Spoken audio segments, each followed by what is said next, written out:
Thanks for staying with us on Channels Television, and your warm welcome to you wherever you're watching us. This is the news at 5. I'm Ayo Tunde Balogun. And we start off this evening from Plateau State. A tragedy has struck a mining community in Zurak of Wase local government area, where dozens of artisanal miners are feared dead after reportedly inhaling toxic gas deep underground. The Plateau State Commissioner for Information, Joyce Remnap, confirmed that the incident occurred, but said authorities are yet to determine the exact number of casualties, describing available details as still unclear. However, the Wase youth leader, Shafi Sambo, disclosed that preliminary reports suggest at least 37 miners may have lost their lives. Speaking during a telephone interview with Channels Television, Mr. Sambo explained that he received an early morning distress call due to his role as a community youth leader. According to him, the miners had dug unusually deep while working at the site and were suddenly exposed to a deadly gas, killing dozens right on the spot. He adds that several other miners were pulled out alive and immediately taken to nearby hospitals for emergency treatment, though the total number of survivors could not be confirmed as of press time. Sambo further revealed that the youth were mining zinc for a company locally identified as Dan China, believed to be Chinese-owned and operating within the area. Independent confirmation of the mineral being extracted was not immediately available. In response to the incident, troops of the Nigerian army were deployed to the site, sealing off the area to prevent further access and reduce the risk of additional exposure. The Ebonyi State Governor Francis Nwifuru has relaxed the curfew imposed in Amasiri Afikpo local government area, restricting movement from 6 p.m. to 7 a.m. Governor Nwifuru announced this while briefing journalists after the State Security Council meeting at his office in Abakaliki, the Ebonyi State capital. He stressed that Amasiri community's failure to produce the victims' bodies after the expiration of the 72-hour ultimatum will attract stringent measures. The curfew earlier imposed in Amasiri restricted movement from 2 p.m. to 10 a.m. following the attack on a local government area, that's Eda local government area, that claimed the lives of 4 people. I must say something about this. Opening schools there has some advantage and disadvantage, because I must tell you the truth. Imposing curfew at Amasiri is not to show power, it's to maintain law and order and to protect life and property. This were the essence of that. Those measures you see that Amasiri people are witnessing today, they are not witnessing it because people hate them. It is for their own advantage. If we go by security information that is before us, it is for their own advantage. Because if that is not in place by today, I'm sure they would have been recording more than 100 or 200 people. And a lot of issues would have been happening there. Proper communal war would have been on ground. And they would have been the one losing because part community would have been facing them. Because you are talking of Okwojo. And you did not also remember that they killed somebody from Akwa in the 70s. And tied the person's back and buried him at the shallow grave, cut his head. So we committed a lot of atrocities that when you look at it, if you are talking about that based on emotion and so many other things, you will take a decision that will be very, very difficult.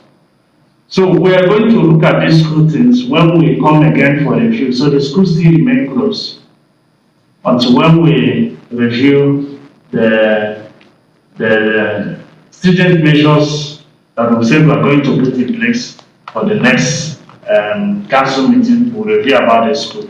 So as it stands today, the school should be closed. The reason is best known to us because we are seeing what many people are not seeing. From Ebonyi, let's head to Crossover State, where the police there are urging residents to remain vigilant and carefully verify all overseas travel and job offers through legitimate channels. This follows the dismantling of a criminal syndicate operating from Nkebre, 8 Miles, Calabar Municipality, and 2 others at different locations, allegedly involved in kidnapping and fraudulent foreign job schemes. According to them, over 100 victims seeking greener pastures abroad were rescued by the Nigeria Police Zone 6 headquarters, Calabar. Now, the breakthrough came after credible intelligence prompted the Assistant Inspector General of Police in charge of Zone 6 to direct the Deputy Commissioner of Police overseeing the Zonal Criminal Investigation Department, DCP Udu Moses Ogechi, to take swift action. According to them, a coordinated raid in the early hours of February the 14th this year led to the arrest of key suspects and the rescue operation.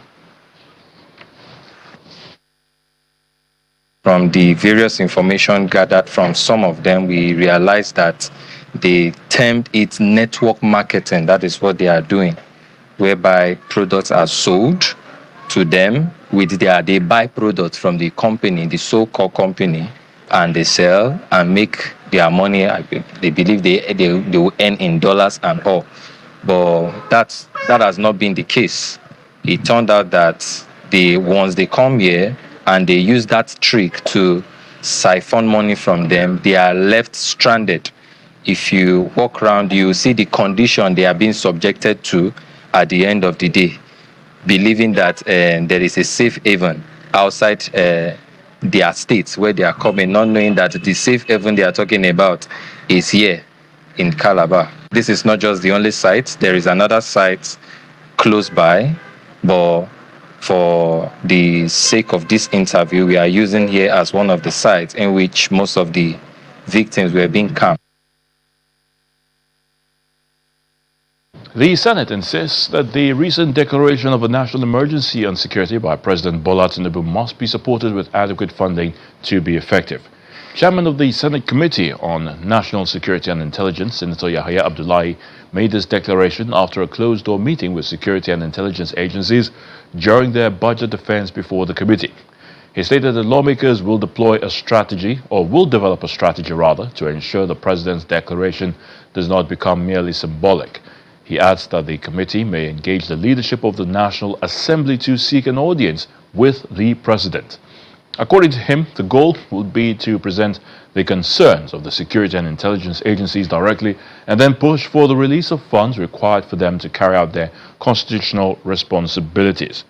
Meanwhile, Senator Orji Uzokalo commended the members of Nigeria's security community, particularly the Director General of the Department of State Services, for their punctuality and commitment to legislative oversight, while criticizing some ministers for repeatedly arriving late to National Assembly engagements. Meanwhile, concerns have been raised in the House of Representatives over the funding of the national security in the 2025 budget, as lawmakers question the sincerity of the government's fight against insecurity. Chairman of the House Committee on National Security, Ahmed Satomi, said allocations released so far fall short of reflecting the president's declared resolve to decisively address the country's worsening security challenges. Speaking during the budget defense session on national security, the lawmaker argued that the gap between policy pronouncements and actual financial commitment raises serious concerns about implementation. Honorable Satomi further lamented the poor state of Nigeria's security training institutions, describing them as inadequate and unfit to meet the demands of modern security operations, stressing that effective security begins with proper training and investment in capacity building.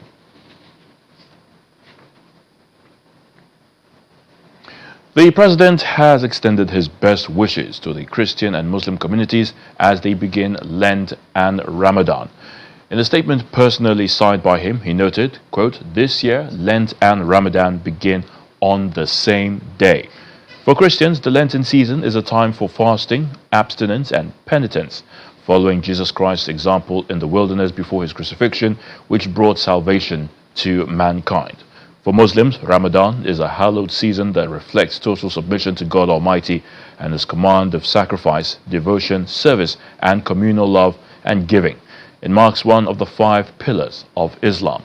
President Tinubu urged the nation to embrace good neighborliness and promote peace, unity, and stability during these observances, calling on all citizens to pray for the continued progress and security of the country. He concluded by encouraging Nigerians to live by the noble precepts of their faiths and remain honorable in their duty to God and their fellow citizens. Former chairman of the National Human Rights Commission, Professor Chidi Odinkalu, says the embattled former governor of Kaduna State, Nasir El-Rufai, must face criminal proceedings for alleged crimes under his 8-year term as governor. Professor Odinkalu, who is part of a group referred to as Kaduna Victims Coalition, is calling for full accountability for alleged abuses under El-Rufai's administration. Now, the former Human Rights Commission boss, who cites cases of death and disappearance under the former Kaduna governor's tenure, was speaking exclusively on our program, Lunchtime Politics. If Nasir El-Rufai has done things that warrant legal accountability, and I think he has, let me be quite clear about that, then he should be subject to legal process, due legal process.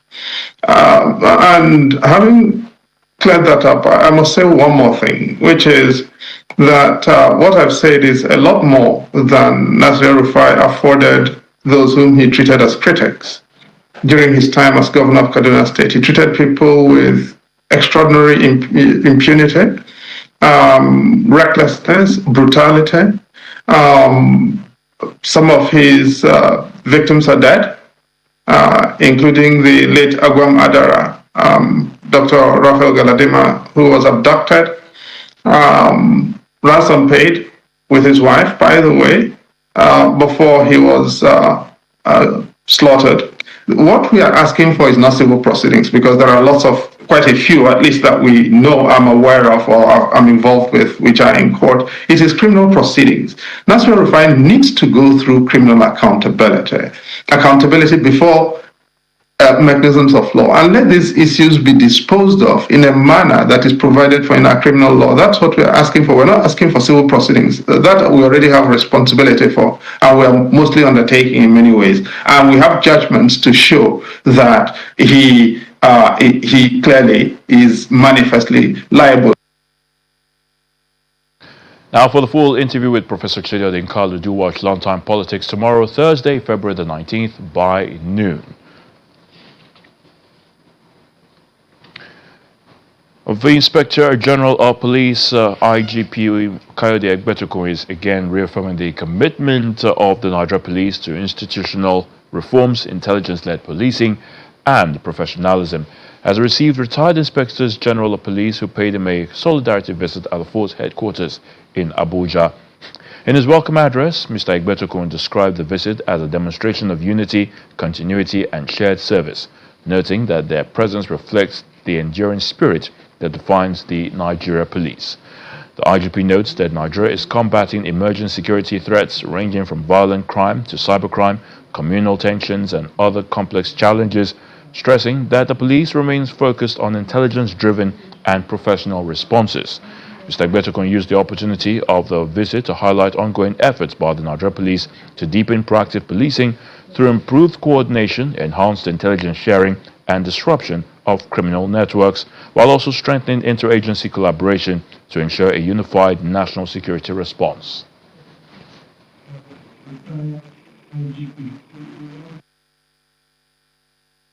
The Nigeria Police Force remains committed to strengthening operational effectiveness, deepening professionalism, and ensuring that our constitutional mandate is carried out with integrity, discipline, and service excellence.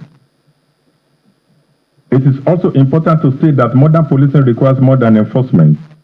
It requires public trust, ethical conduct, accountability, and a people-centered approach that places the citizen at the heart of our operations. Distinguished retired IGPs, I would like to use this opportunity to intimate you with some of the key developments, reforms, and institutional changes that we have introduced within the force over the last 2 years. These measures are aimed at repositioning the Nigerian Police Force for greater effectiveness, professionalism, and responsiveness to contemporary security demands. One of the major structural reforms we have implemented is the upgrading of our intelligence unit to the full status of a department in recognition of the central role intelligence plays in modern policing and proactive crime prevention. In the same vein, the legal unit of the force has now been elevated to a directorate, thereby strengthening our capacity for legal oversight, improved prosecution support, rule of law compliance, and institutional accountability. Back. Vice President Kashif Shettima has implored stakeholders, including financial institutions, government agencies, and the private sector, to expand their scope of support for micro, small, and medium enterprises in Nigeria, as the federal government targets to create 300,000 jobs in the sector. Vice President Shettima made the call when he received the 2025-2026 MSME report during the Nigerian MSME stakeholders meeting held at the presidential villa in Abuja. Our status correspondent, Emperor Simon, reports. This meeting in the conference hall of the Vice President's office is for the review of the 2025-2026 report on Nigeria's micro, small, and medium enterprises.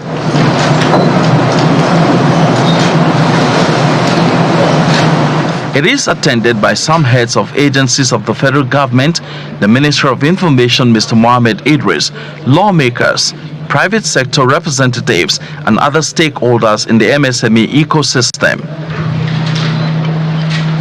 Vice President Shettima emphasizes the critical role of MSME in economic growth, job creation, and poverty reduction as he urges stakeholders to leverage technology to enhance the sector. From the bottom of my heart, I want to sincerely thank all the stakeholders within the MSME space for all the sacrifices, for all the support that make it possible for us to create 250,000 jobs last year. Presenting the MSME report to the Vice President, the Special Advisor to the President on Job Creation and MSMEs, Mr. Temitola Adekunle Johnson, disclosed that in 2025, over 11 shared apps were deployed and that the target is to create at least 300,000 jobs in 2026. The Minister of Information and National Orientation, as well as the Chairman of the House Committee on MSME, believe this will reduce youth unemployment in the country.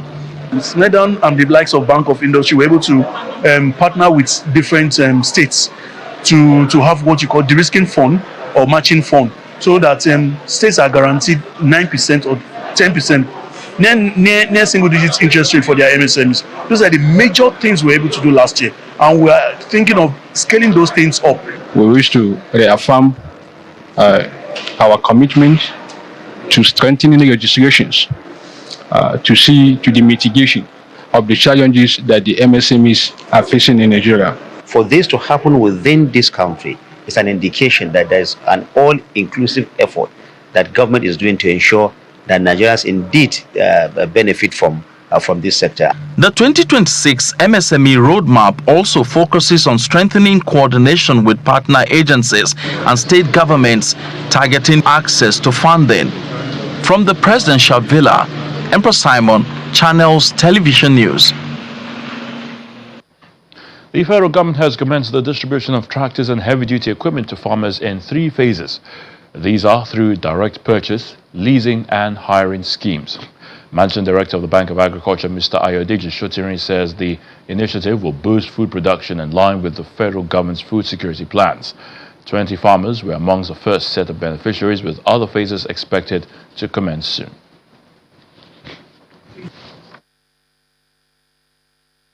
We have deployed IoTs of things to ensure that wherever tractor is being, put into operation, the command or control center that will be established in BOA branches can monitor and manage what's happening in the field. When it's time for service, like the minister said, it alerts, the beneficiary providing the service. It also sends a signal to the mobile service station that goes out to do the servicing. Because we want them to get used to that culture of, servicing, we've made sure that we provide 1 to 2 years of, services for free as part of the package. What that means for the tractor owner is they would would understand that every time they need to service after the second year, they go to all the centers to service. Now, the final thing is to run a technology. There are plans to create a national agriculture integrated technology platform where we know where the farmers are, where we know where the aggregators are, where we know where equipment are, where we know where the inputs are. So when we have this system, we can manage and monitor everything from the comfort of our offices across the entire country, even extension workers as well.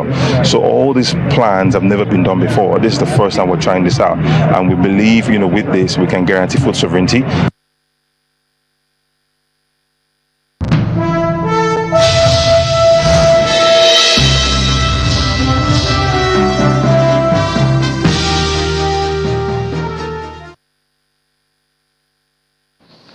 Welcome to Business News.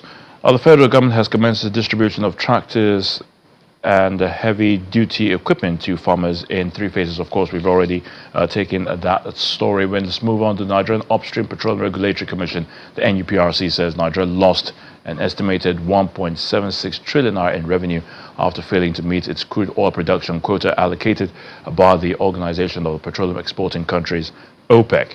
Now, according to the Commission, persistent production shortfalls driven largely by crude oil theft, pipeline vandalism, and operational challenges prevented the country from fully utilizing its OPEC-approved output levels within the period. Now, the regulator adds that the production gap significantly impacted government earnings as crude oil remains Nigeria's primary source of foreign exchange and a major contributor to federal revenue. The NUPRC says efforts are ongoing to help boost output and then plug revenue leakages through enhanced monitoring, deployment of metering systems, and stronger collaboration with security agencies to curb oil theft. Meanwhile, the NUPRC says it is intensifying efforts to curb crude oil theft through the deployment of comprehensive metering facilities across the upstream petroleum sector. The Commission explains that the initiative aims to enhance transparency, improve production accountability, and ensure accurate measurement of crude oil volumes at wellheads, flow stations, and export terminals. Now, according to the regulator, the metering framework is designed to close gaps in the production and evacuation process that have historically enabled losses through theft and underreporting. It adds that real-time monitoring systems will strengthen oversight and support revenue assurance for the federal government. The Secretary General, UN Trade and Development, Rebecca Greenspan, says Nigeria's economy remains heavily dependent on oil, but stresses the need for diversification to create quality jobs for future generations. She notes that Nigeria's youth are increasingly educated and ambitious, seeking meaningful participation in the global economy. According to Greenspan, expanding into manufacturing and other non-oil sectors is crucial to improving job quality and sustaining economic growth. Greenspan was a guest on our Business Morning Show. Nigeria is a huge country with a very strong economy, but the economy is based mainly on oil. And so you need to diversify because that sector is not going to produce the quality jobs for the new, for the young people, for the new generation. This is people that is more educated, that have more aspirations of becoming part of the middle classes of the world. And so diversification of the economy is very important. It's not bad to have oil and to have an economy that can be stabilized by that commodity, but if you don't diversify, if manufacturing and this industrialization is not coming strong into the economy, it will be very difficult to maintain, dynamic growth and job quality production for the future. So we have to go away from the commodity dependence that have made our economies more volatile and more fragile. We have to come into agreements with the other countries. So regional integration is very important to extend the markets, to have economies of scale, and to be able to benefit from the global economy and the global markets. The National Revenue Service has set 2028 as the deadline for the full implementation of electronic invoicing or e-invoicing as part of efforts to modernize tax administration and improve compliance. The Revenue Agency says the phased rollout will give businesses time to upgrade their systems and align with the new digital reporting requirements. It explains that e-invoicing will enable real-time or near real-time transmission of invoice data to tax authorities, reducing tax evasion and enhancing transparency. According to the NRS, the transition to a fully digital invoicing system is expected to streamline tax collection, curb fraud, and improve efficiency in value-added tax administration.